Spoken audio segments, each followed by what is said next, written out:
ፕሪቶሪያ ፍቱን መድኃኒት ነው። ቅድም እንዳልኩት አሸንፈን ሰላሙ ይሻላል ብለን ነው የተፈራረምነው። ፕሪቶሪያ ፕራይመሪሊ ለፌዴራል መንግስት የሰጠው ግዴታ መብራት፣ ቴሌኮም፣ አየር፣ በጀት ድጋፍ፣ ባንክ፣ ሰርቪስ ትግራይ ይፈጠር ነው። 100% መልሰናል። 100% ከዛ በላይ በዛ ሳይድ የታጠቀ ይፍታ፣ የተፈናቀለ ይመለስ ነው። ከፊሉ መጥቷል፣ ከፊል ይቀራል። አሁንም እዛ ላለው ኃይል የኔ መልእክት ህዝቡ ወደ ቤቱ ይግባ፣ ወደ ቀዬ ይግባ፣ ስራውን ይስራ። እኛ ፖለቲካሊ እንጨቃጨቅ ስለ ቀለሙ ጉዳይ ህዝብ እያሰቃየን አይሁን የሚል ነው። ትግራይውን አንጻራዊ ሰላም አለ። እንደምታስታውሱት ከህዝብ ጋር ውይይት አድርጌያለሁ። እኔ ከተለያዩ ወረዳ መጥቶ ተወያይተዋል። የሀገር ሽማግሌዎች፣ የፖለቲካ ሰዎች ብዙ ስብሰባ አድርጌያለሁ። የትግራይ ህዝብ ሰላም፣ ልማት ይፈልጋል።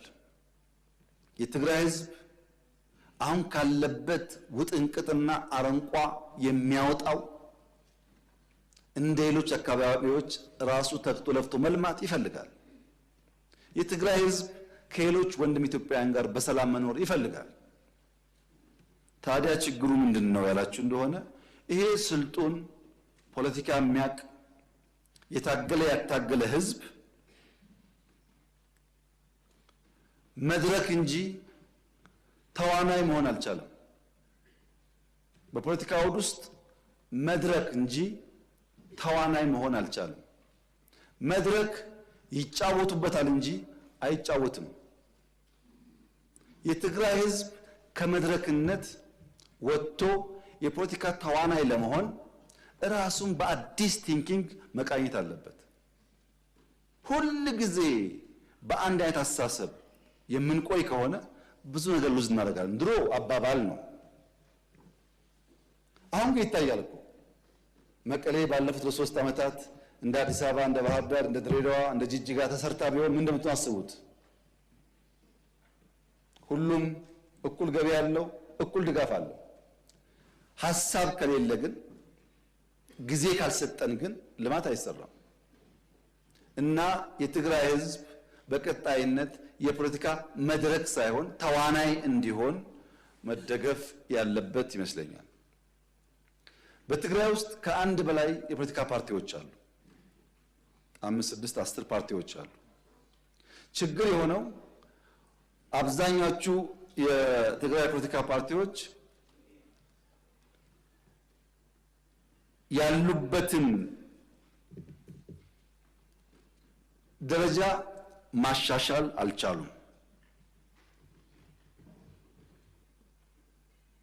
የትግራይ የፖለቲካ ኃይሎች የአጃቢ ተዋንያን ሚና እንጂ የመሪ ተዋንያን ሚና መጫወት አልቻሉም። አንድ ቲያትር የሚሰራ ሰው ሁል ጊዜ አጃቢ አይሆንም። 5 ዓመት ያጅብና አንድ ቀን መሪ ተዋንያን ይሆናል። መሪ ተዋንያን ወደ መሆን ካላደጉ በቀር አጃቢ ተዋንያን ሆነው ተሰብሰቡና ምርጫ ያስፈልግም ብላችሁ መግለጫ አውጡ፣ ተሰብሰቡና እንደዚህ አድርጉ ከሆነ እዛ አካባቢ ያለው ፖለቲካ እድገት ወደሚፈለገው ደረጃ አይደርስም። ህዝቡ ከመድረክነት ወደ ተዋናይነት፣ የፖለቲካ ፓርቲዎች ከአጃቢ ተዋናይነት ወደ መሪ ተዋናይነት ሲቀየሩ ግን የሰለጠነ ህዝብ፣ ፖለቲካ የሚያቅዝብ፣ ንግግር የሚያቅዝብ ስለሆነ ብዙ ጉዳይ ይቀየራል ብዬ አስባለሁ። እዛ አካባቢ ላለው ኃይል በጣም ቀለል ባለ መንገድ መልሴ አንድ አርሶ አደር በሐምሌ ዶፍ ዝናብ ብቻ ሳይሆን መብረቅ እየጣለ ዝናቡና መብረቁ ከማሳው ያላስቀረውን ገበሬ መስከረም ላይ ወፍ ጮኻለችና ወፍ ስለምትጮህ አልወጣም ወደ ማሳ አይሄድም ብሎ የሚፈራ ገበሬ አይኖርም። ዶፍ ደፍሮ መብረቅ ደፍሮ የወፍ ጩኸት ሲሆን እንደ ሙዚቃ ያየው ይሆናል እንጂ የወፍ ጩኸትን ፈርቶ ከማሳው አይከለከልም፣ አይቀርም። የዚህ መንግስት ታሪክ ይኸው ነው። አሁን ያለው ድምፅ እንደ ወፍ ድምፅ ነው። ዝናቡ መብረቁን አልፈነዋል። ማንኛውም መጠነኛ ትንኮሳዎች እንደ ወፍ ድምፅ ከማስተናገድ ያለፈ ድካም አይኖርብንምና መሰብሰብ ጥሩ ይሆናል።